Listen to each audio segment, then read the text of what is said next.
Hi everyone, welcome back to ధృతమ్మాస్ kitchen. Street style taste వచ్చేలా ఇంట్లోనే సింపుల్గా ఆయిల్ పట్టకుండా టేస్టీ చికెన్ పకోడీని నేను చూపించిన ప్రాసెస్లో ట్రై చేసి చూడండి. టేస్ట్ అదిరిపోతుంది. ఇంకా బయట రెస్టారెంట్స్ లేదా ఫాస్ట్ ఫుడ్ సెంటర్కి వెళ్ళాల్సిన అవసరమే ఉండదు. ఇంట్లోనే హైజెనిక్గా మనకి నచ్చినప్పుడు చేసుకొని తినేయొచ్చు. చికెన్ పకోడీని ప్రిపేర్ చేయడం కోసం ఫస్ట్ ఈ సైజులో చికెన్ పీసెస్ ఉండేలా చూసుకోవాలి.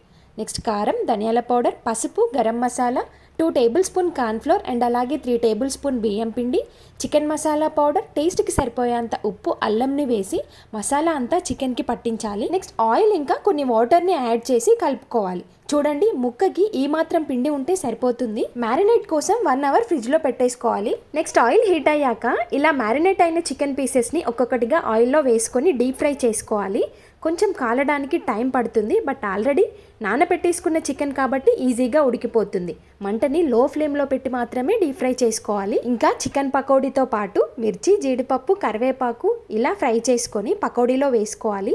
వీటితో పకోడీ ఇంకాస్త టేస్టీగా ఉంటుంది. టేస్ట్ మాత్రం చాలా చాలా బాగుంది. మీరు కూడా ఇలా ట్రై చేసి ఎలా వచ్చిందో కమెంట్ చేయండి. అండ్ నేను చేసిన రెసిపీ మీకు నచ్చితే ప్లీజ్ నా ఛానల్ని సబ్స్క్రైబ్ చేసుకోండి. Thank you.